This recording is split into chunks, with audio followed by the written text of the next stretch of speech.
surah An-Nahl, surah ya yang berbicara tentang lebah. Nanti akan ada di tengah-tengah surah ini ada penyebutan tentang lebah itu sendiri. Bagaimana Allah menyuruh kita untuk mentadabburi, memikirkan bagaimana Allah ciptakan lebah, dan lebah ini punya komunitas sendiri, dan mereka bagaimana ada berbagi-bagi tugas mereka. Ada yang memang mencari sari bunga, ada yang mengambil sari bunganya, ada yang membuat sarang, ada ini dan itu macam-macam ya. Tapi jelas Allah jelaskan di sini dari perutnya Allah keluarkan obat ya, minuman yang sehat, dan obat itu adalah madu. Nah ini sebabnya kenapa dinamakan surah An-Nahl. Surah An-Nahl.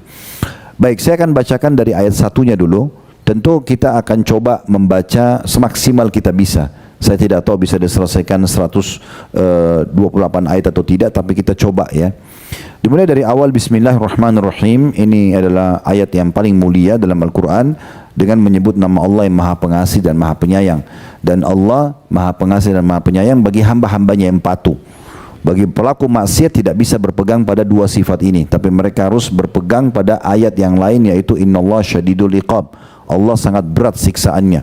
Kenapa banyak pelaku dosa tidak mau taubat atau menunda-nunda? Karena mereka fikir Allah itu kan baik, Allah penyayang dan pengasih. Dia lupa kalau ini sifatnya untuk orang-orang yang patuh. Yang melanggar ini justru sifat Allah yang lain, yaitu syadidul iqab. Allah berat siksaannya. Baik, di ayat pertamanya Allah mengatakan ata amrullahi fala tasta'jiluh subhanahu wa ta'ala amma yushrikun. Telah pasti datangnya ketetapan Allah, maka jangan kamu meminta agar disegerakan datangnya. Maha suci Allah dan maha tinggi dari apa yang mereka persekutukan.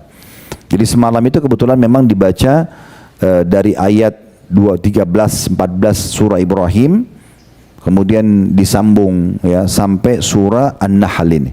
Ya, tentu ada di antaranya surah Al-Hijr 99 ayat, ada surah Ibrahim juga. Nah itu maka imamnya selesaikan di ayat 55 semalam. Kita akan lanjut malam ini di 56. Nah ayat yang pertama ini itu menyebabkan Bapak Ibu sekalian, orang-orang kafir Quraisy, mereka karena memungkiri dakwah Nabi Muhammad SAW, mereka mengatakan ambil jalan pintas. Udahlah Muhammad, kami nggak mau beriman. Udah, apa yang kau ancamkan datangkan aja. Kau bilang Allah akan menjatuhkan hukuman dari langit, Allah akan goncangkan bumi, apa saja yang kau ancamkan datangkan saja. Maka Allah mengingatkan mereka. Allah mengatakan telah pasti datangnya ketetapan Allah. Orang yang beriman dan patuh Bapak Ibu sekalian akan sama akibatnya. Para nabi-nabi, para sahabat-sahabat Nabi, orang-orang yang beriman, akibatnya jelas. Kita lihat di kehidupan Nabi SAW, beliau berbahagia, beliau bahkan akhir hidupnya menjadi raja, menjadi pemimpin, memiliki kekayaan, pengikutnya banyak. Sahabatnya Abu Bakar, Umar, Uthman, Ali, Talha, Zubair, ini kalau bukan karena Islam mereka tidak dikenal, kata para ulama. Tapi karena mereka masuk Islam, maka Allah angkat derajat mereka menjadi raja-raja kaum muslimin. Di masa Abu Bakar itu seluruh jazirah Arab dan fitnah penolakan zakat dan orang-orang murtad selesai hanya dalam 2 tahun. Di tahun 11 sampai tahun 13 Hijriah. Karena Nabi Muhammad SAW itu mulai hijrah di Madinah tahun 1 Hijriah sampai tahun 11 beliau wafat. Tahun 11 sampai 13 diganti oleh Abu Bakar. Nah, di sini Abu Bakar menyelesaikan fitnah internal dalam 2 tahun saja. Kemudian setelah itu Umar bin Khattab 13 sampai 23, 10 tahun itu sempat menaklukkan mayoritas wilayah Persia yang berada di timur Jazirah Arab, dan juga mayoritas wilayah Romawi yang berada di utara Jazirah Arab.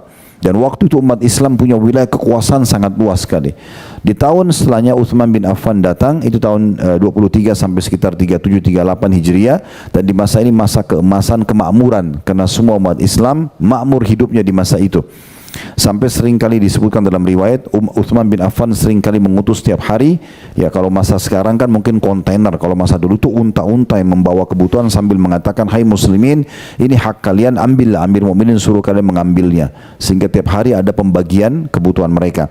Dan setelah itu ada fitnah internal lagi terjadi setelah Uthman bin Affan dibunuh oleh kaum Khawarij. Ini kisah yang panjang tapi saya ringkaskan. Lalu Ali bin Abi Thalib menyelesaikan fitnah internal selama tahun 37 atau 38 sampai tahun 40 Hijriah. Setelah itu selesai masa Khulafaur Rasyidin dan berdirilah kerajaan pertama dalam Islam namanya Umayyah dari tahun 40 sampai 132, lalu berdiri Abbasiyah 132 sampai 656 Hijriah, lalu Utsmaniyah kurang lebih 6 80 sekian sampai 1924 pada saat berubah Turki menjadi republika. Nah, itu masa-masa kejadian. Tapi yang jelas waktu itu di masa Nabi Muhammad SAW sebenarnya sudah disampaikan kemenangan pasti akan datang, Islam akan menyebar, ini kebenaran. Tapi mereka menolak dan mereka ambil jalan pintas. Sudahlah, kami nggak mau percaya, datangkan aja hukuman Allah. Maka Allah mengatakan, telah pasti datangnya ketetapan Allah, maka jangan kamu meminta agar disegerakan datangnya. Jangan bilang, Allah bilang khamr haram, zina haram, akan dihukum. Mana buktinya? Misal, naudzubillah, dia nantang gitu. Jangan minta itu, Allah mengatakan, karena itu gampang kalau mau didatangkan. Seketika urat sarafnya dipelintir, dicabut ruhnya, keseleokan, dijatuh, macam-macam. Ya, bisa terjadi segala macam hal kepada seseorang. Maka lebih baik minta sesuatu yang baik. Ya Allah, kalau ini benar berikan kepada hamba-Mu petunjuk, kan, daripada minta dihukum, ya. Jadi kalau ada yang melanggar, melakukan perbuatan dosa, Bapak Ibu sekalian, dan ada yang ingatkan, Pak, Ibu jangan lakukan karena itu dosa, kita harusnya bilang, ya terima kasih ya, doain supaya saya bisa segera tinggalkan. Jangan bilang, ah kau tahu apa, bantah orang seakan-akan nggak benar tuh ancamannya, seakan-akan tidak benar, padahal Allah bisa datangkan setiap saat. Nah, itu yang dimaksudkan. Maha suci Allah maksudnya dari segala macam kekurangan. Setiap Bapak Ibu baca Al-Quran, Maha Suci Allah berarti dari segala macam kekurangan. Karena Allah itu la ta'khuduhu sinatun wala naum, dalam ayat kursi, kan, Allah tidak ngantuk apalagi tidur. Allah tidak pernah punya kekurangan. Nabi Musa alaihissalam pernah berkata kepada Jibril alaihissalam, hai Jibril, tolong tanyakan kepada Allah, apakah Allah itu mengantuk? Ya, maka Jibril mengatakan, hai Musa, Tuhanmu menginformasikan kepadamu agar kamu pegang segelas air. Jangan kamu pindah, tinggalkan sampai Allah izinkan. Maka Nabi Musa pegang sampai Nabi Musa ngantuk, akhirnya gelas itu jatuh dan tumpah air. Di saat itu Allah berfirman, hai Musa, kalau seandainya aku mengantuk, maka alam semesta ini akan seperti air yang ada di gelasmu. Allah sempurna, tidak ada kekurangan. Dia maha kaya, ya, ghani. Allah itu maha kuasa, ya, maha perkasa, maha keras siksaannya, maha luas rahmatnya. Jadi luar biasa. Sampai dalam hadis qudsi dikatakan, hai sekalian hamba-hambaku jin dan manusia, kalau yang awal kalian dan akhir kalian, manusia pertama dan jin pertama dan yang terakhir nanti, semuanya berada di satu tempat dan semuanya minta hajatnya masing-masing maksimal, dan aku berikan semua hajat jin dan manusia itu, dari manusia pertama dan jin pertama sampai yang akhir, miliaran jumlahnya, aku berikan semua hajat-hajatnya, tidak akan mengurangi dari kekayaanku dan kekuasaanku kecuali seperti jarum atau jari yang dicelupkan ke lautan lalu diangkat. Yang luas ini kekayaan Allah, sementara yang air yang ada di jari atau di jarum itu, itulah sedikit yang dibagikan kepada hamba-hambanya. Jadi Allah itu maha kaya, maha sempurna. Makanya dikatakan Allah itu maha suci dan maha tinggi dari apa yang mereka persekutukan. Maksudnya tidak pantas Allah disekutukan dengan berhala. Orang-orang Quraisy itu, kalau Bapak Ibu hidup di masa itu dan ngobrol sama Abu Jahal, Abu Lahab, ya, Umayyah bin Khalaf, tokoh-tokoh Quraisy yang meninggal dalam keadaan kafir, sebenarnya kalau ditanya, ini Ka'bah rumahnya siapa? Mereka bilang Allah. Siapa yang ciptakan langit dan bumi? Mereka bilang Allah. Mereka juga haji mengikuti ajaran Nabi Ibrahim alaihissalam. Tapi apa kesalahan mereka? Mereka syirik, menyekutukan Allah dengan makhluk. Jadi kalau mereka sembelih hewan, Bapak Ibu sekalian, mereka niatkan setengahnya hewan itu buat Allah, setengahnya buat berhala mereka. Ada 360 berhala di Mekah. Ya, ini tidak boleh, ini kesyirikan kepada Allah. Allah sangat murka dengan orang-orang yang syirik. Allah tidak butuh partner karena Allah maha sempurna, gitu ya. Nah, itu yang dimaksudkan maha suci Allah, maha tinggi Allah terhadap apa yang mereka persekutukan. Karena Allah nggak butuh sekutu. Makanya kita diajarkan oleh Nabi Muhammad SAW, kalau kalian punya hajat apapun, mintalah kepada Allah walaupun tali sendal kalian. Hal yang kecil pun minta sama Allah, ya. Dan harus kita dahulukan memohon kepada Allah sebelum kita ikhtiar di alam manusia. Makanya sebelum keluar rumah, sebelum makan, sebelum tidur berdoa. Artinya kita mentauhidkan Allah, kembali kepada Allah, baru kemudian kita ikhtiar. Di ayat 2-nya, yunazzilul malaikata birruhi min amrihi ala man yasha'u min ibadi an anziru annahu la ilaha illa ana fattakun. D-nya besar kata ganti Allah, menurunkan para malaikat dengan membawa wahyu dengan perintahnya. N-nya besar kata ganti Allah, perintahnya kepada siapa yang Dia kehendaki di antara hamba-hambanya. Maksudnya yang Allah ini punya hak secara kausalitas, secara totalitas untuk memilih siapa yang Allah datangkan malaikat untuk menerima wahyu, maksudnya para nabi-nabi gitu ya. Dan isi wahyu kepada nabi-nabi adalah peringatkanlah olehmu sekalian bahwasanya tidak ada Tuhan yang berhak melainkan aku, maka hendaklah kamu bertakwa kepadaku, maksudnya tunduk kepadaku. Jadi semua nabi-nabi dakwanya sama, yaitu mentauhidkan Allah subhanahu wa ta'ala.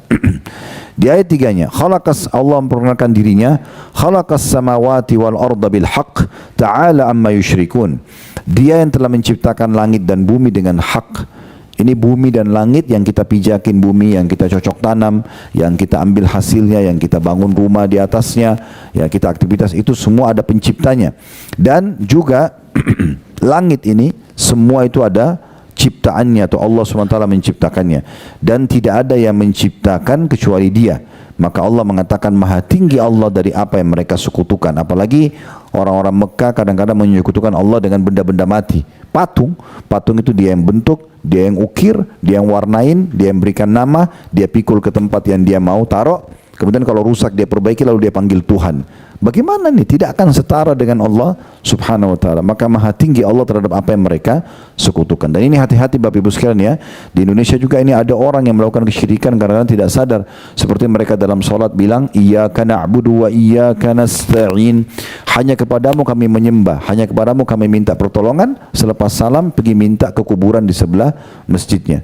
Taib, mana komitmennya tadi? Mana komitmen kita mengatakan hanya kepadamu ya Allah kami menyembah, hanya kepadamu kami minta tolong. Masih banyak pergi minta tolong pada dukun, pakai jimat. Kenapa ini? Kenapa enggak minta kepada Allah saja? Kata Nabi Muhammad SAW, mintalah segala sesuatunya kepada Allah, ya sampai kepada tali sendal kalian. Makanya Umar bin Khattab dan riwayat dikatakan pernah tali sendalnya putus, minta sama Allah dari langit, ya Allah, ya berikanlah penggantinya. Tentu cara kita memahami penerimaan doa dari Allah, kalau kita minta ya Allah berikanlah saya rezeki, Allah enggak akan lemparin uang dari langit. Kalau kita minta ya Allah sembuhin saya, Allah tidak akan lemparkan obat dari langit. Kita minta jodoh, Allah tidak akan lemparkan manusia dari langit. Lalu bagaimana kita memahami kalau doa kita sudah diijabah? Datang dalam kehidupan kita mengikuti sistem yang Allah sudah buat, namanya sunnatullah. Jadi Allah sudah buat sistem, kita kalau lapar, lalu kita bilang, ya Allah hilangkan lapar saya. Laparnya nggak tiba-tiba hilang. Sistemnya gimana? Allah mudahin kita dapat makanan, kita kunyah dulu, ditelan dulu, diproses usus, baru laparnya hilang. Nah itu namanya, ya prosesnya itu sistem. Nah begitu juga dengan orang capek, sakit. Allah buat dia minum obat, ada dosisnya, istirahat yang cukup, baru hilang sakitnya, kan seperti itu. Nah, itu sunnatullah, sistem seperti itulah. Jadi kalau kita bilang ya Allah sembuhin saya, Allah tidak lemparin obat dari langit, tapi Allah akan mudahkan kita bertemu dengan seorang dokter yang konsultasi cocok, kemudian kita sembuh, kan itu. Atau kita bicara sama teman, saya sakit ini sakit itu, tadinya tidak niat, tapi tiba-tiba ngobrol dan dia rupanya punya pengalaman. Dia mengatakan, oh setahu saya ada dokter yang bagus di sana. Kita konsultasi, cocok, resep cocok, kita sembuh. Apakah dokter sama obat yang sembuhkan? Jawabannya tidak. Makanya semua resep dokter itu semoga lekas sembuh, nggak ada yang pasti sembuh. Mereka cuma ikhtiar. Jadi Allah yang menyembuhkan, Allah mudahkan kita begitu. Kita minta jodoh, ada yang tawarkan diri, ada yang tawarkan untuk nikah sama anaknya, ada yang ini, nah itu berarti sinyalnya gitu ya. Begitu juga dengan rezeki, ada yang tawarin bisnis bersama, ada yang tawarin pekerjaan, maka semua itu berarti sinyal jawaban daripada doa kita, seperti itulah. Baik, ayat 4-nya. Di ayat 4 ayat 3-nya sudah tadi, khalaqas samawati wal arda bil haqq. Allah menciptakan langit dan bumi dengan benar, maha tinggi Allah dari apa yang mereka sekutukan. Kemudian ayat 4-nya, khalaqal insana min nutfatin fa idza huwa khasimun mubin. Lalu Allah menggambarkan tentang kita manusia. Dialah juga Allah satu-satunya yang telah menciptakan manusia dari air mani. Semua manusia dari sperma, ya, kecuali Nabi Adam dan Nabi Isa. Dua ini Allah sebutkan dalam Al-Quran, Allah ciptakan langsung dari tanah, lalu ditiupkan, ya, dikatakan kun fayakun, jadi maka jadilah. Tapi yang lain semua dari sperma, dan kita tahu sperma ini kalau tidak membuahi maka dibuang. Perempuan pun yang telah dituangkan di rahimnya, dia akan membuangnya. Artinya sangat hina sebenarnya, gitu kan. Lalu Allah mengatakan tiba-tiba waktu sudah dewasa, sudah jadi sarjana, sudah punya power, ada orang di sekitarnya, dia menjadi pembantai nyata. Mana Tuhan? Saya nggak lihat. Mana buktinya dan seterusnya, membangkang. Padahal tadinya dia orang yang sangat terhina dan dia pun diciptakan dari sperma yang Allah ciptakan semua itu. Tidak akan pernah kita temukan selamanya ada ilmuwan yang mengatakan oh sperma itu kami yang buat, misalnya dokter yang menemukan atau apa, itu memang sudah alami. Ayat 5-nya Allah gambarkan juga di sekitar kita tentang hewan-hewan. Wal an'ama khalaqaha lakum fiha dif'un wa manafi'u wa minha ta'kulun. Dan dia-nya besar kata ganti Allah, dan dia telah menciptakan binatang ternak untuk kamu. Padanya ada dalam kurung bulu yang menghangatkan. Bulu domba kita ambil dibuat jadi jaket gitu ya. Misalnya itu ya. Dan berbagai manfaat. Dan sebagiannya kamu makan, maksudnya dagingnya. Manfaat-manfaat lain seperti kita ambil susu, dari lemaknya bisa dibuat keju dan seterusnya. Kemudian ayat 6-nya, walakum fiha jamalun hina turihuna wa hina tasrahun. Dan kamu memperoleh pandangan yang indah padanya, maksudnya pada hewan-hewan itu, ketika kamu membawanya kembali ke kandang dan ketika kamu melepaskannya ke tempat pengembalaan. Ini biasanya orang, kalau Bapak Ibu mau lebih jelas, bukan kita bayangkan punya 5-10 ekor domba atau sapi, tapi coba searching di Google gitu ya, peternakan domba terbesar di dunia atau sapi terbesar di dunia, itu Bapak Ibu lihat nanti, itu biasanya kan ribuan ekor jalan ya, dan itu pemandangannya punya kenikmatan sendiri bagi para pengembala itu. Pada saat mereka bawa untuk makan dan pada saat dipulangkan ke kandang bisa digiring, semuanya bisa satu titik datang gitu ya. Ini Allah gambarkan. Jadi betul-betul Allah bicara sesuai dengan realita dan data yang kita bisa lihat di lapangan. Ayat 7-nya, wa tahmilu athqalakum ila baladin lam takunu balighihi illa bi syiqqil anfus inna rabbakum laraufur rahim. Dan ia, maksudnya hewan-hewan ternak tadi, ya, memikul beban-bebanmu ke suatu negeri yang kamu tidak sanggup sampai kepadanya, melainkan dengan kesukaran-kesukaran yang memayahkan diri. Sesungguhnya Tuhanmu benar-benar Maha Pengasih lagi Maha Penyayang. Jadi ada beberapa wilayah-wilayah yang tidak bisa kecuali pakai hewan ya. Pakai kuda, pakai sapi, ya, membawa unta, membawa ke lokasi-lokasi yang sulit. Allah kasih gambaran, itu juga salah satu manfaatnya. Di ayat 8, wal khaira wal bigala wal hamira litarkabuha wa zina wa yakhluqu ma la ta'lamun. Dan dia juga Allah telah menciptakan kuda, bagal. Bagal itu Bapak Ibu sekalian peranakan antara kuda sama keledai. Jadi kalau kuda sama keledai dinikahkan, itu lahirnya bagal. Bagal ini biasanya lebih indah bentuknya, bulunya lebih bagus, biasanya dipakai oleh raja-raja di istana. Ya, itu yang namanya bagal. Allah mengatakan, dan dia juga menciptakan kuda, bagal dan keledai. Agar kamu menungganginya dan menjadikannya perhiasan. Dan Allah menciptakan apa yang kamu tidak mengetahuinya. Kita tahu kuda itu mahal, apalagi kalau dikenal dengan kuda tanding biasanya itu ya, bisa juga dikenal dengan kuda Arab itu besar dan mahal, miliaran harganya. Maintenance-nya pun tidak mudah itu ya. Tapi Allah berikan gambaran itu agar kita menjadikannya sebagai perhiasan dan juga menungganginya. Ayat 9-nya, wa 'alallahi qasdus sabili wa minha ja'ir walau syaa lahadakum ajma'in. Maaf, di ayat 8 tadi ada juga yang Allah gambarkan kepada kita, ada banyak hal-hal yang Allah ciptakan tapi kita tidak tahu. Mungkin di kedalaman lautan, mungkin di angkasa sana, jadi masih banyak yang kita tidak tahu sama sekali, ya. Di ayat 9-nya, dan hak bagi Allah menerangkan jalan yang lurus. Maksudnya Allah harus turunkan ayat ini untuk menjelaskan kepada kita, perkenalkan siapa dia, lalu kita pun mengerucut untuk beriman kepadanya. Dan perlu Bapak Ibu garis bawahi, semua orang yang beriman kepada Allah pasti hidupnya sempurna. Karena yang Allah perintahkan semua baik-baik. Jujur, amanah, tanggung jawab, bakti sama orang tua, jenguk orang sakit, bantu orang susah, bagus-bagus. Ya. Dan yang dilarang itu semuanya tidak baik, seperti menipu, mencuri, membunuh, mengganggu, semua dilarang. Jadi orang kalau ikutin ajaran Allah ini pasti akan baik, sempurna hidupnya gitu ya. Maka Allah mengatakan hak bagi Allah menerangkan jalan yang lurus ini, maksudnya agama Islam, dan di antara jalan-jalan ada yang bengkok, dan juga dijelaskan selain sesembahan Allah, selain agama Islam itu dianggap bengkok. Dan jikalau dia Allah menghendaki, tentulah dia memimpin kamu semuanya ke jalan yang benar. Maksudnya kalau Allah mau, Allah langsung saja ciptakan semuanya dapat hidayah. Tapi Allah ingin ya dengan keadilannya memberikan kesempatan Bapak Ibu memilih. Sekarang ini kalau ada orang yang mau puasa, bebas, silakan, dia dapat pahala dan dia akan ya merasakan manfaatnya untuk kesehatan. Ada orang yang tidak mau puasa, Allah tidak turunkan malaikat dari langit langsung cambuk dia. Enggak, itu terserah dia. Tapi nanti dia tahu konsekuensinya, tidak puasa akan dosa ya. Nanti ancamannya ada siksa kubur, ada siksa neraka. Nah seperti itu. Jadi ini sebenarnya keadilan Allah subhanahu wa ta'ala. Bapak Ibu perlu garis bawahi kata ulama, orang-orang pun nanti masuk ke neraka di hari kiamat Bapak Ibu sekalian dalam kondisi mereka mengakui keadilan Allah subhanahu wa ta'ala. Mereka mengakui keadilan Allah subhanahu wa ta'ala. Karena yang bohong, yang zina, yang riba dia. Allah sudah turunkan larangannya, tapi dia mau melanggar.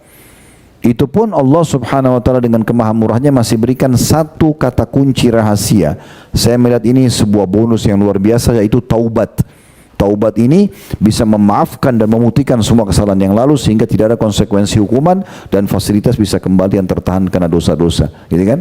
Makanya Allah bilang faman syaa falyu'min, siapa yang mau beriman silakan, wa man syaa falyakfur, siapa yang mau kufur silakan.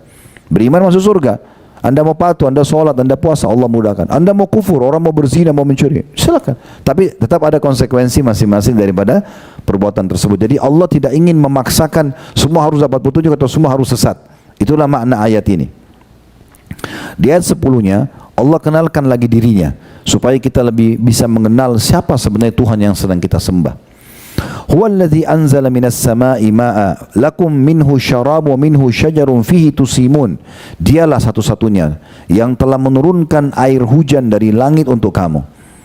Sebagiannya menjadi minuman dan sebagian lagi menyuburkan tumbuh-tumbuhan yang pada tempat tumbuhnya tumbuh-tumbuhan kamu mengembalakan ternakmu. Jadi kalau teman-teman ya, ini kadang-kadang kita nggak renungi hal yang besar tapi kita malah renungi hal yang kecil. Masuk akal nggak Bapak Ibu sekalian? Kita tidak bicara kalau shower kita lagi rusak ya. Tapi kalau tiba-tiba Bapak Ibu lagi di kamar mandinya shower tiba-tiba jalan. Pasti kita akan kaget. Dari mana? Siapa yang jalanin? Kan gitu. Nggak mungkin. Nah itu rasionalnya.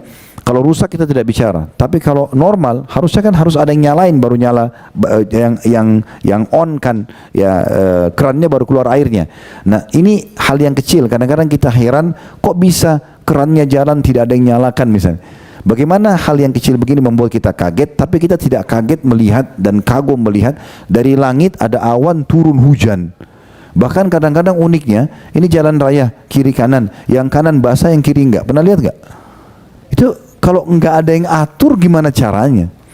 Dan di sini hujan, di sini enggak, gitu kan? Bahkan kadang-kadang di satu wilayah, ya saya pernah di Jakarta Timur, ada yang hujan, ada yang enggak, kan gitu. Itu kuasa, ada yang mengaturnya, enggak mungkin. Allah mengatakan, dan ajaibnya memang air hujan itu bermanfaat sekali. Perlu Bapak Ibu garis bawahi, air yang kita konsumsi bukan air yang baru. Air yang sudah dari dulu sebelum kita diciptakan semua, sebelum manusia sudah air ini. Ya, kita sudah tahu secara ilmiah, Allah buat kita faham ilmunya, kalau lagi panas, air itu menguap, ditampung di awan, difilter lagi kembali, lalu diturunkan sudah bersih. Ini aja air-air terus ini yang didaur ulang kita pakai ini. Itu kuasa Allah SWT. Makanya Nabi SAW kalau turun hujan, beliau buka imamahnya, beliau buka sedikit bajunya dan membiarkan air hujan kena, lalu beliau mengatakan sungguh air ini baru saja turun dari rahmat Tuhannya. Jadi air ini aja terus kita pakai. Itu kan berarti harus kita pikirkan, ini ada yang menciptakannya. Dan Allah sini disebutkan dengan sangat rinci. Dia menurunkan air hujan dari langit. Ya, sebagian kalian minum, sebagian lagi kalian bisa menyuburkan tumbuh-tumbuhan kalian, dan di atas tumbuhnya tumbuh-tumbuhan itu kalian ternakkan lagi hewan kalian. Kadang-kadang subhanallah tanah gersang, kering. Kita mungkin pernah lihat di musim paceklik, kadang-kadang tanah sampai pecah. Turun hujan sebentar aja, hijau kembali, subur. Itu kan berarti harus ada yang mengaturnya, gitu kan? Nah ini poin untuk merenungi tentang ciptaan Allah. Di ayat 11-nya Allah masih menyambungkan tentang masalah manfaat hujan. Yumbitu lakum bihi zar'a waz-zaituna wan-nakhila wal-'anaba wa min kulli tsamarat. Inna fi dzalika la'ayatan liqaumin yatafakkarun. Dia Allah menumbuhkan bagi kamu dengan air hujan itu tanam-tanaman. Di antaranya keluar zaitun, kurma, anggur dan segala macam buah-buahan. Sesungguhnya pada kejadian itu adanya buah-buahan muncul dan berbagai macam rasa, ya benar-benar ada tanda kekuasaan Allah bagi kaum yang mau memikirkannya. Saya pernah kasih contoh di pengajian Bapak Ibu sekalian, saya minta panitia datangkan anggur waktu itu yang masih lengkap di tangkainya. Lalu saya bilang, Bapak Ibu sekalian, Anda sebelum makan anggur itu jangan langsung, saya mau anggur hitam, saya mau anggur merah, saya mau anggur hijau, terus petik lalu makan, manis ya, selesai. Itu sayang sekali kalau cuma sebatas itu ya. Anda seperti umumnya orang Muslim bukan seperti itu. Dia harus menghadirkan apa yang ada depan matanya untuk mengenal Tuhannya, Allah Subhanahu wa taala. Pikirkan teman-teman, siapa yang membuat warna seindah itu? Merahnya, hitamnya, hijaunya. Siapa yang menancapkan di tangkainya dengan begitu rapi sampai kadang-kadang dibuat imitasinya. Anggur ditaruh di meja atau dihidangkan atau dipajang di dinding. Ada yang dibuat dari batu ukiran, ada yang dibuat dari plastik. Karena indahnya sebenarnya sampai dibuat imitasi seperti itu. Sebenarnya teman-teman sekalian, ya, ini perlu kita jadi bahan tadabbur. Bahkan bukan cuma sekedar warna, cita rasa, aroma, semuanya ada. Dan uniknya tidak pernah habis anggur itu. Tidak pernah habis. Dan lemahnya manusia, kita kalau sudah petik anggur itu dari satu tangkainya, kita nggak bisa tancapin lagi. Kita nggak bisa sama sekali, gitu kan? Berarti ini menandakan ada sesuatu yang harus kita renungi, dan itu tumbuh semua dari air hujan. Ada ayat yang lain tentu menjelaskan juga, tapi beda surah, yang kurang lebih maknanya kami turunkan air hujan dari langit dan ada pohon buah-buahan disirami dengan air hujan yang sama atau air yang sama, tapi beda hasil panennya. Allah ingin menunjukkan kemahakuasaannya. Ini maksimal, ini enggak. Ada satu pohon, yang satunya asam, yang satunya manis. Tidak semuanya sama. Ini Allah sengaja lakukan untuk menunjukkan ada yang mengaturnya loh. Ada yang mengatur semua itu. Itu makna daripada ayat ini. Jadi maknanya dalam sekali. Pohon-pohon yang disebutkan di sini Bapak Ibu sekalian, zaitun, kurma, ini anggur, ini umumnya ya waktu itu di Jazirah Arab cukup banyak, dan dua pohon ini, zaitun sama kurma, termasuk pohon yang paling panjang umurnya. Zaitun itu bisa sampai ribuan tahun pohonnya. Dan kurma pun sama. Di Saudi ini kalau ada orang kaya, itu dinilai kaya kalau sudah punya kebun kurma. Kalau masih punya mobil-mobil mewah, rumah besar itu masih standar, biasa, dianggap biasa. Tapi kalau punya kebun kurma itu, karena pohon kurma itu mahal dan maintenance-nya juga susah, serta kurma itu kurang lebih ada 300 macam. Ada yang kering, ada yang basah dengan segala macam jenisnya gitu ya. Nah itu Bapak Ibu sekalian, biasanya kalau kurma kering bisa bertahan sampai sekian tahun, seluruh dunia juga orang konsumsi. Berarti dia sangat menguntungkan gitu ya, sangat menguntungkan. Nah seperti itulah. Begitu juga dengan zaitun, kita tahu kalau minyaknya bagus untuk kulit, kemudian juga buahnya itu sangat bagus buat kesehatan. Di Turki kami pernah biasanya Desember Uhud Tour kita buat program Umrah plus Turki. Salah satu informasi yang disampaikan oleh teman-teman tour leader di sana, ada beberapa wilayah di Turki itu umurnya orang rata-rata di atas 100 tahun. Dan kalau ada orang yang meninggal di bawah 90 tahun, biasanya mereka masih merasa aneh, kok bisa gitu ya. Seperti itu di wilayah itu karena sudah biasa. Ternyata salah satu rahasia yang diadakan penelitian, tidak ada satupun orang di kampung itu kecuali konsumsi zaitun. Jadi mereka makan buahnya, minum minyaknya gitu ya. Itu mungkin bisa dipelajari secara ilmiah, cukup banyak penelitian tentang masalah ini. Tinggal mungkin kita lihat ada yang virgin oil, ada yang fomes kalau beli ya. Biasanya begitu ada perbedaan. Nah, yang sering dikonsumsi itu baik untuk kulit ataupun diminum itu yang virgin oilnya. Itu contohnya. Kemudian di ayat 12-nya, wasakhkhara lakumul laila wan nahara wasyamsa wal qamar. Tambah lagi Allah kenalkan dirinya kalau dia yang mengatur semua ini. Wan nujumu musakhkharatum bi amri inna fi dzalika laayatin liqaumin yaqilun. Kata Allah, dan Dia-nya besar kata ganti Allah, yang menundukkan malam dan siang, yang menggantikan siang, malam. Kita kan kadang-kadang tiap hari ini lihat, oh sudah pagi aktivitas, malam udah malam tidur. Kita cuma sebatas itu. Bapak Ibu, saya tadi kasih contoh anggur supaya ditarik dalam semua lini kehidupan kita. Jadi kalau terbit matahari itu renungi, dari mana matahari ini? Kok bisa cahayanya di pagi hari itu bagus buat kesehatan, tapi kalau siang hari malah kita menghindar karena bisa membakar kulit. Kalau mau terbenam malah bagus lagi buat kesehatan, misalnya kulit dan seterusnya. Ini ada sebuah ilmu di sana yang Allah menunjukkan kepada kita kemahakuasaannya. Begitu juga Allah mengatakan dia menundukkan malam dan siang, datang terbit matahari, terbenam matahari. Pagi kita ada aktivitas, malam kita ada aktivitas, dan Allah sudah atur siang untuk aktivitas, malam untuk istirahat. Dalam surah Naba dikatakan wa ja'alna nauma subata, ya, kami jadikan malam sebagai waktu untuk istirahat. Juga ada tentunya matahari, bulan untukmu, dan bintang-bintang itu semua ditundukkan untukmu dengan perintahnya. Sesungguhnya pada yang demikian itu benar-benar ada tanda-tanda kekuasaan Allah bagi kaum yang mau memahaminya. Makna memahami, mempelajari. Saya mau datang kasih contoh ini, sering saya kasih contoh di pengajian Bapak Ibu sekalian, supaya lebih dalam lagi kita memahami tentang tadabbur ayat-ayat tentang Allah ini dahsyat sekali. Kalau Bapak Ibu sudah kuat tauhidnya, maka semuanya jadi mudah. Karena kita akan mudah menerima sholat, puasa, karena kita tahu ini perintah siapa gitu ya. Kalau ada seorang pelukis datang di pinggir pantai, dia datangkan papan lukisannya 1 kali 1 meter misalnya. Anggap ini orang yang paling mahir melukis di dunia dan kita ada di sebelahnya. Di depan kita sama pelukis ini ada laut, ya, airnya misalnya biru, langitnya juga cerah di siang hari, ada awan sedikit mungkin, ada burung yang terbang, ada matahari, ada pohon kelapa mungkin ya dengan buahnya. Lalu pelukis itu melukis persis dengan apa yang ada di depan dia dan depan kita. Kira-kira menurut kita lukisannya bagus gak? Hah? Bagus. Biasanya kalau lukisan itu mirip sama aslinya mahal sekali harganya kan. Bahkan kadang-kadang yang tidak masuk akal, ratusan miliar kadang-kadang lukisan hanya karena dia mirip sekali dengan aslinya. Contoh, Bapak Ibu sekalian, kadang-kadang kita terkagum-kagum dengan pelukis seperti ini, bahkan diperebutkan untuk beli lukisannya, bahkan bangga kalau kita pajang di dinding rumah kita. Tapi kita lupa, pelukis ini hanya menciplak yang aslinya. Kenapa yang asli yang tiap hari bisa kita lihat, kita bisa dengar suara airnya, kita bisa dengar kicauan burungnya, kita bisa rasakan terik mataharinya, kita bisa rasakan buah kelapanya. Kenapa bukan itu yang membuat kita renung, ya? Dan kita renung yang lukisan, kan ini unik ini. Makanya kita harus tadabbur sini teman-teman. Allah mengatakan itu semua ada tanda-tanda kebesaran bagi orang yang mau memahaminya. Direnungi semua. Sebelum makan, sebelum minum, sebelum tidur, semua dijadikan bahan tadabbur, merenung. Oh ternyata ini ada penciptanya loh. Nggak semua begini saya terjadi, gitu kan? Nah ini manfaatnya untuk supaya tambah keimanan dalam hati. Karena kalau sudah ada iman dengan Allah, Bapak Ibu sekalian, semua bisa berubah. Orang bodoh jadi pintar, penakut jadi pemberani, orang pelit jadi dermawan, orang penjahat jadi baik. Berubah semua karena keimanan itu.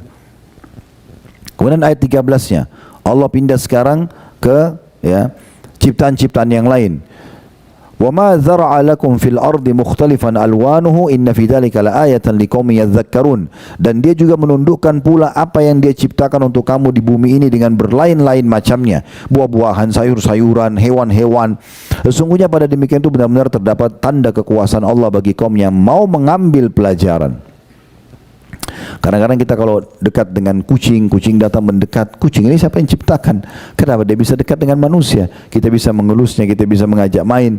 Itu keajaiban luar biasa. Kalau kita lihat matanya, kita lihat bulunya, ciptaan Allah SWT. Ayam itu sebelum kita makan, Bapak Ibu sekalian renungi, siapa yang ciptakan ayam itu? Kenapa ada? Bukan cuma sekedar, oh ada tamu saya masakin gulai dan segala macam selesai. Tapi ini ayam kalau kita renungi, kalau kita lihat bulunya, itu ayam jago itu kan warnanya merah, orange, biru, hijau, indah sekali gitu. Ya itu luar biasa ciptaan-ciptaan Allah SWT yang ada pada hewan-hewan di sekitar kita, banyak sekali yang bisa kita lihat.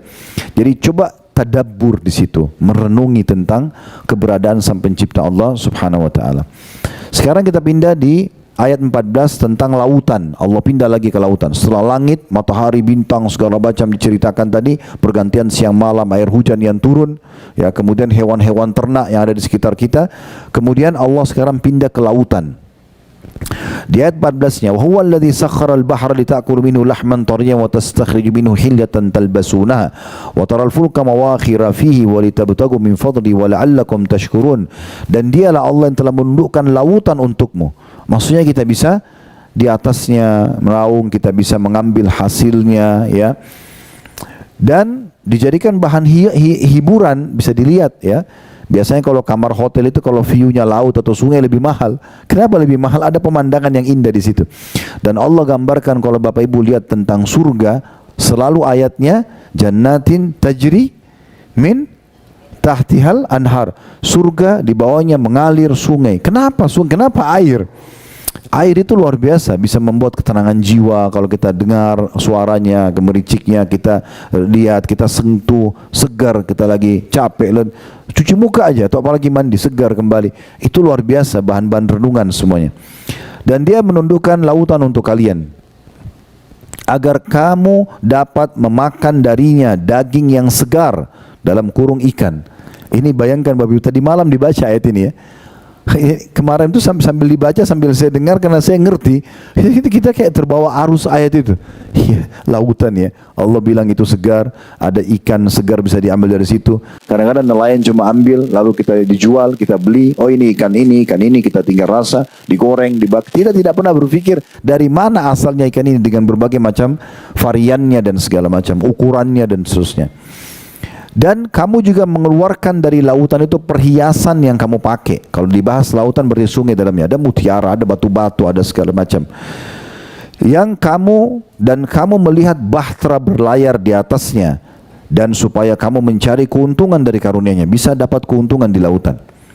Ya, dari ayat ini juga kita bisa mengambil sebuah pelajaran. Secara ilmiah terbukti Bapak Ibu sekalian, lautan itu 5 kali lipat ukuran daratan. Ya, luruskan saya kalau saya salah ya. Saya pernah dapat begitu ya informasi. Benar gak? Ya. Secara ilmiah itu terbukti lautan itu lebih luas 5 kali dari daratan. Maknanya apa? Sebenarnya orang kalau cari rezeki di lautan lebih besar harusnya. Tapi kan kita sekarang masih fokus di daratan semua ya. Ya. Tapi ini Allah mengatakan supaya kamu mencari keuntungan dari karunia-Nya di mana di lautan itu, dan supaya kamu bersyukur. Supaya kamu bersyukur. Kemudian Allah pindah sekarang ke daratan lagi, tapi yang dibahas masalah gunung. Gunung-gunung yang biasa kita lihat, ada gunung berapi, ada gunung batu. Besok insya Allah kita akan lihat gunung Uhud. Kita akan naik di atas gunung Bukit Pemana. Ya, itu siapa yang menatanya, siapa yang membentuknya? Wa alqa fil ardi rawasi an tamida bikum wa anhara wa subulan la'allakum tahtadun. Dan dialah yang telah menancapkan gunung-gunung di bumi supaya bumi itu tidak goncang bersama kamu. Yang membuat bisa stabil ini bumi, ya.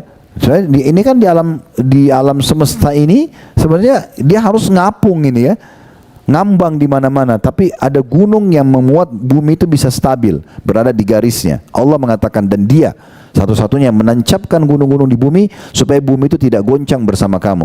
Dan Dia menciptakan sungai-sungai dan jalan-jalan agar kamu mendapat petunjuk. Maksudnya di antara gunung-gunung tersebut ada sungai, dan kita bisa membuat setapak jalan bisa. Itu Allah sampai sedetail itu menggambarkan kepada kita. Di ayat 16, wa alamat wa bin najmi hum yahtadun, dan Dia menciptakan tanda-tanda atau petunjuk jalan, dan dengan bintang-bintang itulah kamu memberi atau mendapatkan petunjuk. Allah yang membuat kita jadi tahu, oh ini jalan sini, oh jalan sini. Kadang-kadang juga kita punya feeling. Allah memberikan kita ilmu pengetahuan. Sekarang banyak teknologi, handphone kita bisa pakai kamera, bisa apalah macam-macam alat yang sekarang canggih. Semua itu Allah yang menunjukkan ilmu pengetahuan pada manusia. Lalu ayat 17-nya Allah menantang kita untuk berfikir, afa man yakhluqu kaman la yakhluq afala tadhakkarun. Maka apakah Allah yang menciptakan itu sama dengan tidak menciptakan? Ya, dalam kurung apa-apa maksudnya. Maka mengapa kamu tidak mengambil pelajaran? Maksudnya masa mau disamakan Allah dengan patung, dengan dewa yang tidak nampak, atau jin yang juga makhluk? Dan tidak mungkin. Allah menciptakan semua, tidak mungkin disamakan. Maka mengapa kamu tidak mengambil pelajaran, kata Allah. Di ayat 18-nya, setelah Allah jelaskan panjang lebar tadi banyak tentang bukti Dia menciptakan, Allah mengingatkan tentang besarnya nikmat Allah itu.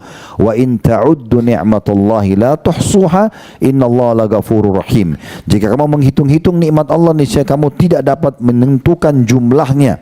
Sesungguhnya Allah benar-benar Maha Pengampun lagi Maha Penyayang. Di ayat 19-nya, wallahu ya'lamu ma tusirruna wa ma tu'linun, dan Allah mengetahui apa yang kamu rahasiakan dalam hati. Hanya orang bodoh yang anggap Allah tidak tahu apa yang Dia rahasiakan. Berapa banyak kejadian dalam hidup kita, kita menganggap kita sudah coba rahasiakan dengan segala macam cara. Allah punya cara membongkar dengan satu kejadian kecil, dan kita kadang-kadang cuma mengatakan, kok bisa ya? Ya pasti bisa. Orang bodoh kalau anggap itu dia bisa rahasia sama Allah, nggak bisa. Yang baik Allah akan bongkar dengan caranya supaya jadi pelajaran buat orang lain. Yang buruk Allah bongkar supaya dia berhenti dari kesalahannya. Itu hikmah yang luar biasa.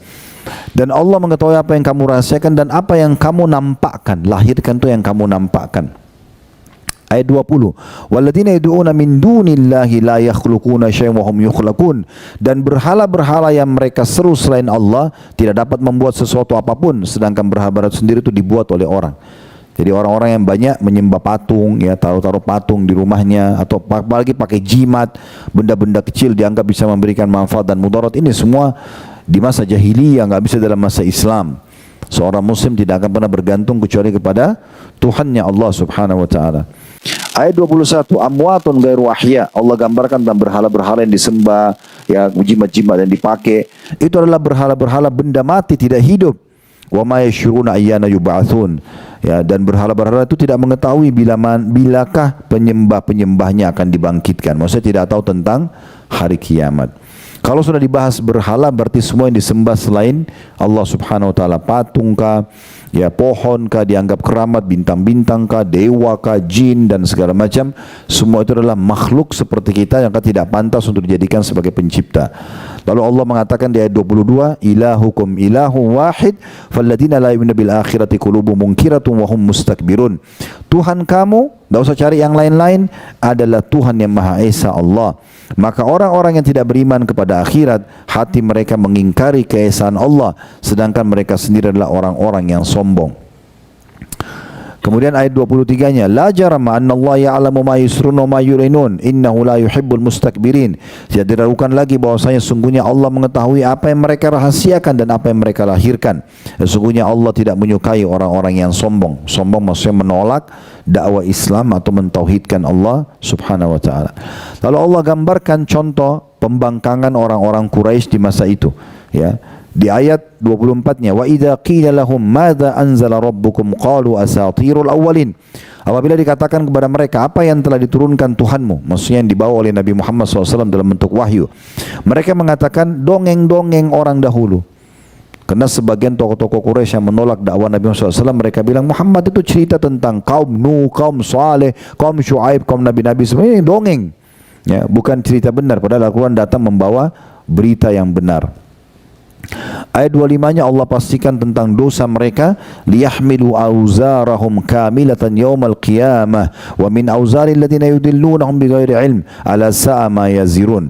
Ucapan mereka itu menyebabkan mereka memikul dosa-dosanya dengan sepenuh-penuhnya pada hari kiamat nanti, dan sebagian dosa-dosa orang yang mereka sesatkan yang tidak mengetahui sedikit pun bahwa mereka disesatkan. Ingatlah amat buruk dosa yang mereka pikul itu. Maksudnya mereka bicara tanpa ilmu, enggak ada Tuhan, enggak ada begini dan seterusnya. Mereka sesat. Mereka juga menyesatkan orang lain sehingga itu sangat berat dosanya pada hari kiamat nanti. Ayat 26-nya, qad makara alladziina min qablihim fa'atallahu bunyanahum minal qawaidi fakharra 'alaihimus saqfu min fawqihim wa ataahumul 'adzabu min haitsu la yash'urun. Sungguhnya orang-orang sebelum mereka telah mengadakan makar.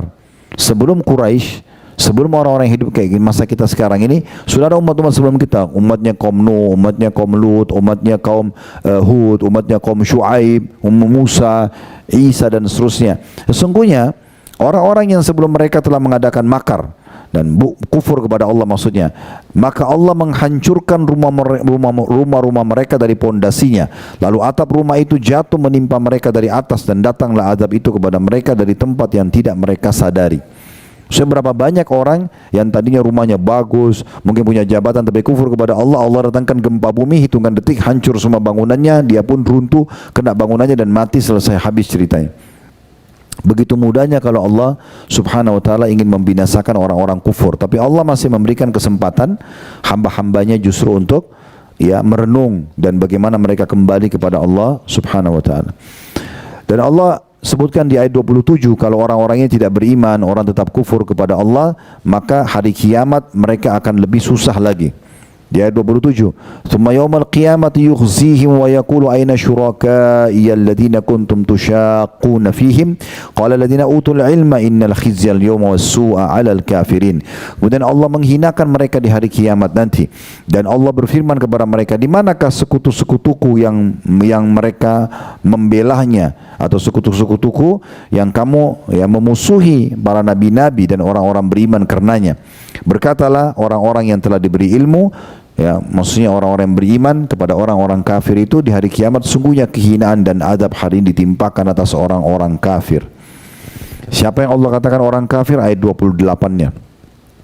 alladzina tatawaffahumul malaikatu zalimi anfusihim fa alqaw salama ma kunna na'malu min su' bala innallaha alimun bima kuntum ta'malun. Yaitu orang-orang yang dimatikan oleh para malaikat dalam keadaan berbuat zalim kepada diri mereka sendiri. Berbuat zalim ini karena mereka tidak beriman, dianggap mereka zalim. Sambil berkata, mereka sambil berkata waktu pada saat diwafatkan dalam keadaan kufur, sekali-kali tidak ada yang mengerjakan sesuatu, sekali-kali tidak ada yang mengerjakan suatu kejahatan pun.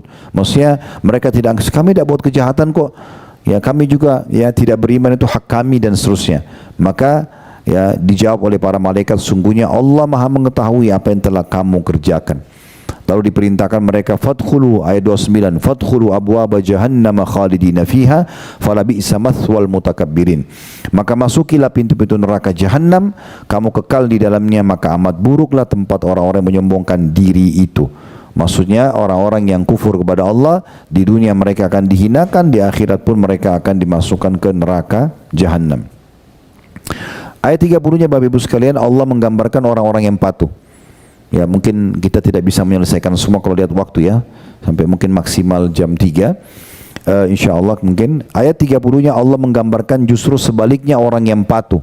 Wa qila lil ladzina taqaw madza anzala rabbukum qalu khaira lil ladzina ahsanu fi hadhihi dunya hasana wa la darul akhirati khair wa la ni'ma darul muttaqin. Dan dikatakan kepada orang-orang yang bertakwa, apa yang telah diturunkan oleh Tuhanmu. Jadi orang-orang yang beriman dikatakan, apa yang sudah diturunkan, ada enggak wahyu diturunkan sebagai panduan hidup kalian? Mereka mengatakan, ya Allah telah menurunkan kebaikan, syariat. Orang-orang yang berbuat baik di dunia ini karena patuh mendapatkan pembalasan yang baik. Dan sungguhnya kampung akhirat adalah lebih baik, dan itu adalah sebaik-baik tempat bagi orang-orang yang bertakwa. Orang yang mau patuh dan beriman selama di dunia, dia kerjakan apa yang diperintahkan, dia tinggalkan apa yang dilarang, maka itu adalah orang-orang yang bertakwa. Dan saya sudah jelaskan tadi, sedikit saya singgung, orang yang beriman pada Allah dan mengikuti ajaran syariat ini pasti hidupnya sempurna. Karena yang diperintahkan semua baik-baik. Semua baik-baik, jujur, amanah, tanggung jawab, dermawan, pokoknya semua. Yang dilarang semua buruk, berbohong, menipu, mencuri, membunuh, menggunjing, memfitnah, dan seterusnya. Nah, balasan di dunia kita punya panduan hidup bahagia, di akhirat dibalas dengan surga yang abadi. Di ayat 31 Allah jelaskan tentang surga yang dibalas nanti seperti apa, dan di ayat 32 pada bagaimana prosesi pada saat ruh orang-orang beriman dicabut oleh para malaikat. Di ayat 31, jannatu adnin yadkhulunaha tajri min tahtil anhar lahum fiha ma yasha'un kadzalika yajzillahul muttaqin. Yaitu mereka akan masuk surga Aden. Salah satu nama surga namanya Aden, yang mereka masuk ke dalamnya, mengalir di bawahnya sungai-sungai. Di dalam surga itu mereka mendapat segala apa yang mereka kehendaki. Demikian Allah memberikan balasan kepada orang-orang yang bertakwa. Sedikit saya kasih gambaran, kalau di dunia ini Bapak Ibu sekalian punya sesuatu, maka pastikan sesuatu itu hanya kepemilikan sementara. Misal kita punya rumah, kita punya kendaraan, kita punya surat sertifikatnya ataupun surat bukti kita pemiliknya, maka pastikan itu hanya sementara. Maksimal sampai kita meninggal. Meninggal selesai, jadi warisan. Berapa banyak orang di antara kita beli rumah Bapak Ibu sekalian, orang lain yang bangun setengah mati, dia meninggal dibagi warisan, kita tinggal nikmati. Begitu keadaan dunia. Tapi di surga, sekali Bapak Ibu memiliki istana, fasilitas apapun, abadi. Makanya Allah selalu ikutkan surga khalidina fiha jannatin, ya. Kemudian ada kata-kata khalidina, kekal selama di dalamnya. Jadi kita sekali milik istana itu selamanya milik kita. Sekali milik dayang-dayang itu selamanya, ya. Dan di surga kata Nabi SAW tidak ada lagi masa tua, tidak ada capek, tidak ada sakit, tidak ada gangguan orang, dan tidak ada buang air besar dan buang air kecil. Semua makanan dan minuman yang dikonsumsi ahli surga yang tidak dibutuhkan oleh tubuh. Kalau kita kan masih butuh WC, maaf, keluar air seni ataupun tinja, di surga akan keluar dalam bentuk keringat yang lebih wangi dari kasturi. Nanti Bapak Ibu kalau mau lebih jauh, sambil ngisi waktu di sini, cukup banyak waktu kita, coba masuk ke playlist YouTube kami, cari kajian buku, bedah buku Rasulullah SAW cerita tentang surga dan neraka. Panjang lebar kami jelaskan 30 bab tentang surga, dari pintu gerbang, kemudian pakaiannya, tanahnya, istanahnya, dayang-dayangnya, makanan minumannya, semua rinci 30 bab. Neraka 33 bab. Itu sudah ada semua di playlist YouTube kami, nanti insya Allah Anda bisa lihat. Kemudian di ayat 32 digambarkan bagaimana meninggalnya orang yang patuh. alladzina tatawaffahumul malaikatu thayyibina yaquluna salamun alaikum udkhulul jannata bima kuntum ta'malun. Orang-orang yang bertakwa dan orang yang beriman ini yaitu orang-orang yang diwafatkan dalam keadaan baik karena mereka beriman oleh para malaikat dengan mengatakan kepada mereka, salamun alaikum, semoga keselamatan tercurahkan untuk kalian, masuklah kamu ke dalam surga disebabkan apa yang telah kamu kerjakan. Ayat 33-nya, hal yanzuruna illa an ta'tiyahumul malaikatu aw ya'ti amru rabbik kadzalika fa'ala alladziina min qablihim wa ma dzalamahumullahu walakin kanu anfusahum yadhlimun. Tidak ada yang ditunggu-tunggu oleh orang-orang kafir yang terus menolak Islam itu selain dari datangnya para malaikat kepada mereka pada saat mencabut ruh atau datangnya perintah Tuhanmu, maksudnya pembinasaan kayak gempa bumi dan banjir dan seterusnya. Demikianlah telah diperbuat oleh orang-orang kafir sebelum mereka. Mereka kufur maka Allah binasakan, dan Allah tidak menganiaya mereka, akan tapi mereka lah yang telah menganiaya diri mereka sendiri. Allah tidak mau hukum mereka, buktinya Allah datangkan para rasul dan nabi, Allah masih kasih kesempatan untuk tobat, tapi karena tidak mau baru Allah binasakan. Fir'aun itu didakwahi oleh Nabi Musa lebih dari 10 tahun baru Allah tenggelamkan. Bukan spontan langsung ditenggelamkan, tapi berulang-ulang selalu diberikan nasihat, tapi begitu dia nolak baru Allah binasakan. Ayat 34-nya, fa asabahum sayyi'atu ma 'amilu wa haqa bihim ma kanu bihi yastahzi'un, maka mereka ditimpa oleh akibat kejahatan perbuatan mereka sendiri karena kufur, dan mereka diliputi oleh adab yang selalu mereka olok-olok. Mana neraka, mana siksa kubur, mana buktinya? Nah, akan datang kepada mereka. Allah tidak datangkan spontanitas. Kenapa? Karena Allah masih kasih kesempatan dulu dia. Jangan dia buru-buru minta siksa. Ya, kenapa enggak minta hidayah dulu gitu ya? Ayat 35-nya, wa qala alladziina asyraku law syaa Allahu ma 'abadna min dunihi min syai' nahnu wala abauna wala harramna min dunihi min syai' kadzalika fa'ala alladziina min qablihim fa hal 'alal rusuli illa al balagul mubin. Dan mereka berkata, orang-orang musyrik itu, jika Allah menghendaki niscaya kami tidak akan menyembah sesuatu apapun selain Dia, selain Allah, baik kami maupun bapak-bapak kami, dan tidak pula kami mengharamkan sesuatu tanpa seizinnya. Demikianlah yang diperbuat oleh orang-orang sebelum mereka, dan tidak ada kewajiban atas para rasul melainkan hanya menyampaikan amanah Allah yang terang. Maksudnya di sini Bapak Ibu sekalian, orang-orang Quraisy dan orang-orang kafir banyak bilang, kami kafir karena Allah mau. Kalau Allah kasih hidayah kami kan bisa. Seakan-akan mereka itu memaksa Allah untuk memberikan hidayah kepada mereka. Padahal sebenarnya saya sudah jelaskan tadi, Allah memberikan kita kesempatan memilih. Justru itu maha keadilan Allah. Allah enggak otoriter. Semua harus sahabat hidayah. Enggak. Ini loh, jalan hidayah itu ini. Salat, puasa, zakat, haji dan seterusnya, kerjakan jujur, amanah, tanggung jawab.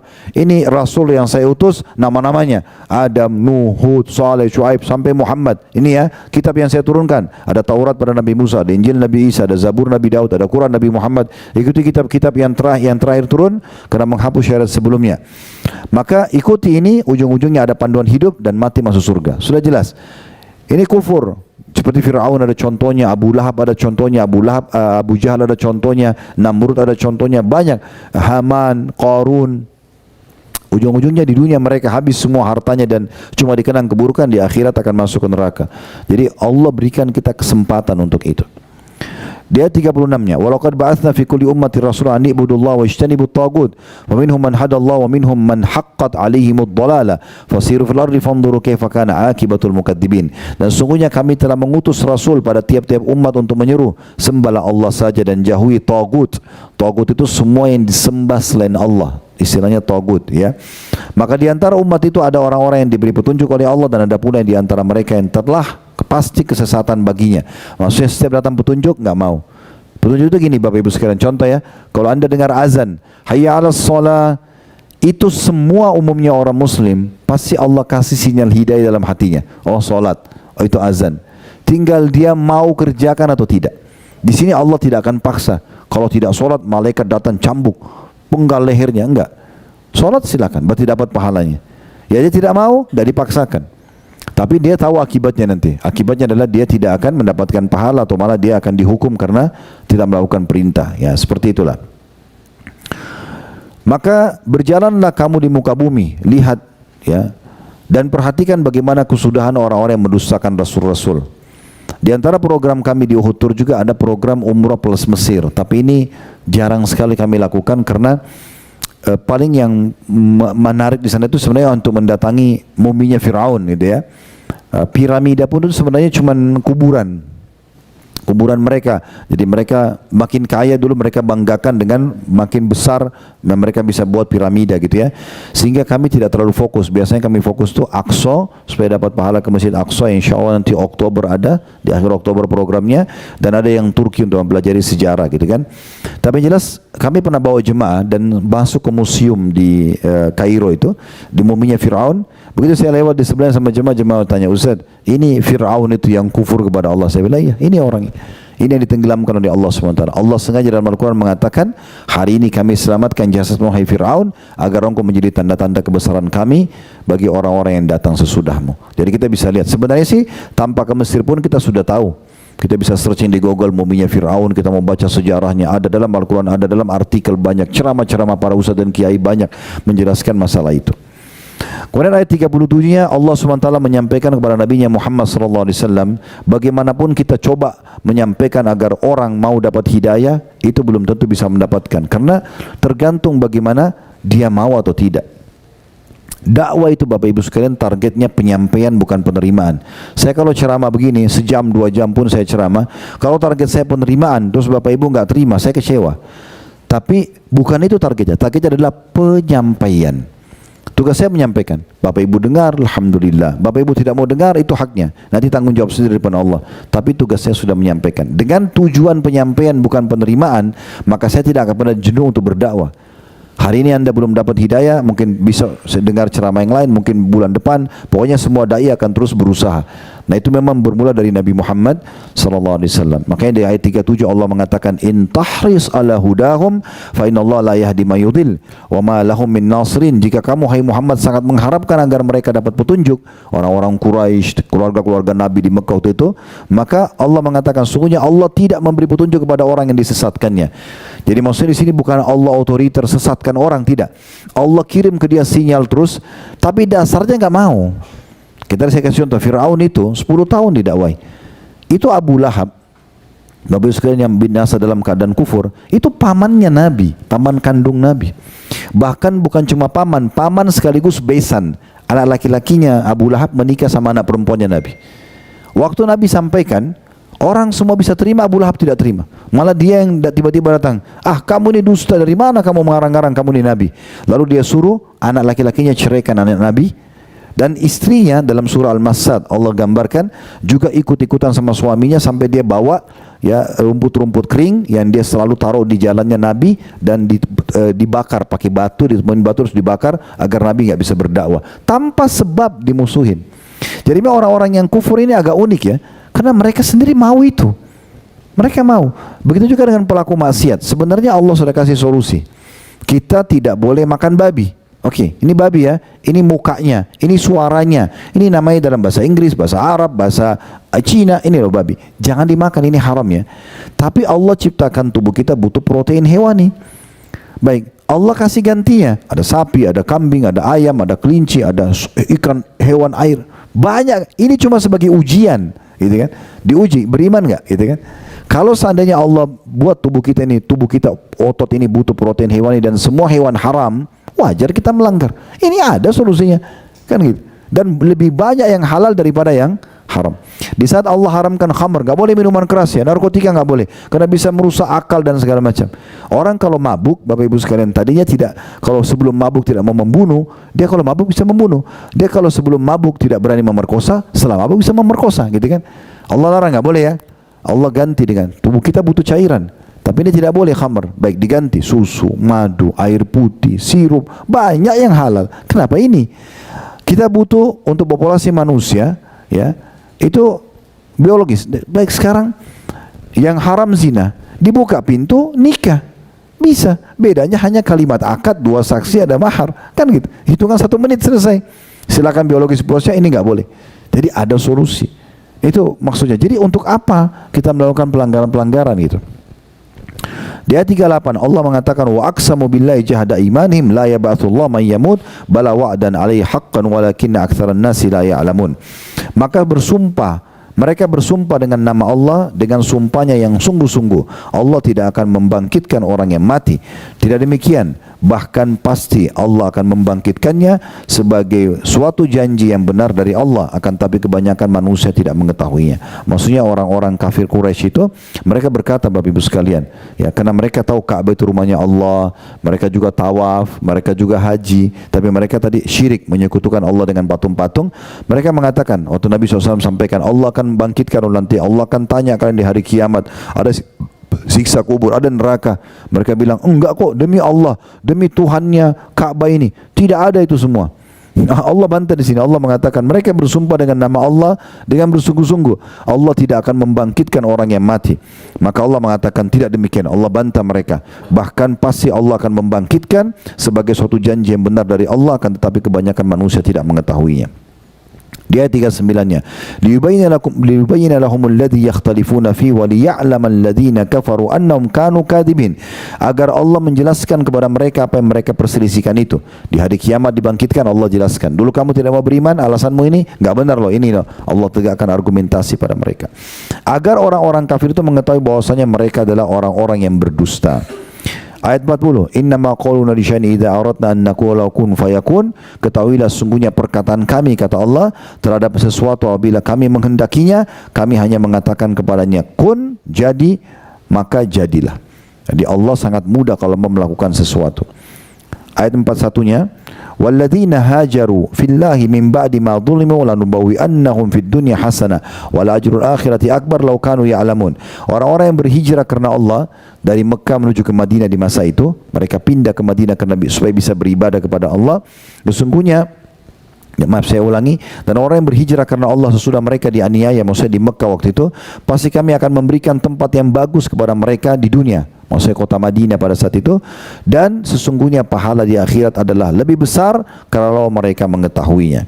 Ayat 42, alladzina sabaru wa rabbihim yatawakkalun, orang-orang yang bersabar dan hanya kepada Tuhan saja mereka bertawakal, yaitu mereka bersabar terhadap ujian lalu kemudian mereka menyerahkan urusannya kepada Allah.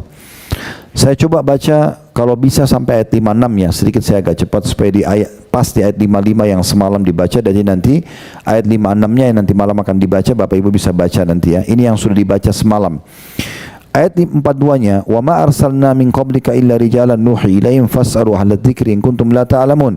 Hai Muhammad, kami tidak mengutus sebelum kamu kecuali orang-orang lelaki yang kami beri wahyu kepada mereka, maksudnya para nabi-nabi, dan bertanyalah kepada orang-orang yang mempunyai pengetahuan jika kamu tidak mengetahuinya. Maksudnya sungguh sebelum Muhammad ada nabi-nabi dan mendakwakan hal yang sama. Juga ada yang terima, ada yang menolak. Kalau kau mau, tanyalah orang-orang yang ahli kitab itu, tanya Yahudi Nasrani itu tentang nabi-nabi mereka. Ayat 44-nya, bil bayyinati waz zubur wa anzalna ilaika dzikra litubayyana lin-nasi ma nuzila ilaihim wa la'allahum yatafakkarun. Keterangan-keterangan atau mukjizat dan kitab-kitab yang kami turunkan. Ya, ada Taurat, ada Zabur, ada Injil, ada Al-Quran, dan kami turunkan kepadamu Al-Quran hai Muhammad agar kamu menerangkan pada umat manusia apa yang telah diturunkan kepada mereka dan supaya mereka memikirkannya. Coba kita renungi Bapak Ibu sekalian, 1 jam lebih ini kita hanya baru membaca 40 ayat atau 44 ayat sampai tadi ayat terakhir kita baca. Itu sudah begitu padat rasanya informasinya. Bagaimana dengan 6.000 ayat sekian? Al-Quran ini 6.000 ayat sekian dengan 114 surahnya. Ya, ini makanya pentingnya tadabbur Bapak Ibu sekalian. Ayat 45-nya, afa aminal ladzina makaru sayyiati an yakhsifallahu bihimul arda aw ya'tiyahumul adabu min haitsu la yash'urun. Ini ayat 45, Allah tantang orang-orang yang terus membangkang kufur dan berbuat dosa. Allah mengatakan, apakah orang-orang yang membuat makar yang jahat itu merasa aman dari bencana ditenggelamkannya bumi oleh Allah bersama mereka, atau datangnya azab kepada mereka dari tempat yang tidak mereka sadari? Ya, jadi kalau kita searching di YouTube, teman-teman sekalian, kita coba cek di YouTube, siksa Allah yang tiba-tiba datang, ada yang bencana alam, orang lagi duduk tidak sangka tsunami datang, banjir datang. Kan kemarin di Indonesia itu terjadi. Kalau orang-orang tahu tuh banjir akan datang, mungkin mereka sudah selamatkan diri, tapi mereka tidak tahu, tidak sadari. Ya, kayak dikatakan sini, dari tempat yang mereka tidak sadari, tiba-tiba terjadi. Waktu kejadian itu hari juga longsor di beberapa tempat di Sulawesi. Kita lihat cuplikannya, ada satu media datang dan mengajak anak muda bicara. Bagaimana kejadiannya? Dia cerita dengan, oh tanah tiba-tiba berputar, rumah masuk, ada teman saya berhasil loncat ke sana dan saya selamat. Dia cerita tentang keselamatan dia. Padahal sebenarnya orang kalau merenungi pakai iman, Bapak Ibu sekalian, sebenarnya Allah selamatkan dia ini untuk menyampaikan kepada manusia yang masih hidup. Lihat begitu gampangnya kalau Allah mau binasakan. Tidak sempat melarikan diri, mereka binasa gitu. Ayat 46-nya, au ya'khudhum fi taqallubihim fama hum bimu'jizin, atau Allah mengazab mereka di waktu mereka dalam perjalanan. Mobil lagi oke-oke saja, bannya tiba-tiba pecah. Kita tidak tabrak, kita ditabrak. Kan itu. Ada saja. Bisa Allah azab mereka dalam perjalanan, atau maka sekali-kali mereka tidak dapat menolak siksa itu. Ayat 47-nya, au ya'khudhum ala takhawufin fa inna rabbakum laraufur rahim, atau Allah mengazab mereka dengan beransur-ansur sampai binasa, penyakit yang tidak sembuh-sembuh gitu kan, sampai mereka mati. Sesungguhnya Tuhanmu adalah Maha Pengasih lagi Maha Penyayang. Ya, sebagian ulama-ulama kita di Saudi ini yang kami tahu ya, itu mereka sampai berumur sekian masih sehat segala macam. Itu kalau kita tanya apa rahasianya, mereka bilang kami menggunakan anggota tubuh kami pada ketaatan kepada Allah, maka Allah menjaganya juga di masa-masa tua kami. Jadi Allah Maha Kuasa untuk itu. Ayat 48-nya, awalam yarau ila ma khalaqallahu min syai'in yatafayya'u dhilaluhu 'anil yamini wasyama'ili sujadan lillahi wa hum dakhirun. Apakah mereka tidak memperhatikan segala sesuatu yang telah diciptakan Allah yang bayangannya berbolak-balik ke kanan dan ke kiri? Bapak pernah jalan di terik matahari, ada bayangan kita di kanan, ada bayangan kita di kiri, dan cepat sekali kan dia bergonta-ganti.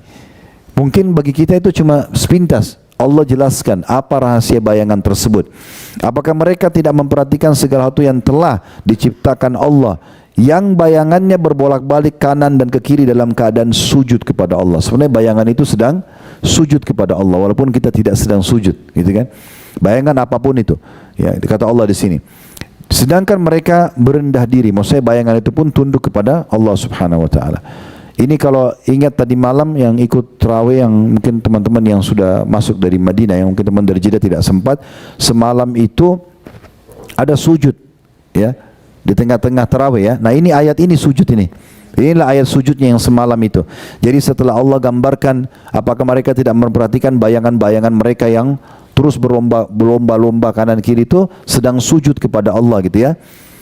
Kemudian dikatakan ayat 49, walillahi yasjudu ma fis samawati wa ma fil ardi min dabbatin wal malaikatu wa hum la yastakbirun, dan kepada Allah sajalah bersujud segala apa yang berada di langit dan semua makhluk yang melata di bumi, dan juga para malaikat, sedangkan para malaikat tidak menyombongkan diri.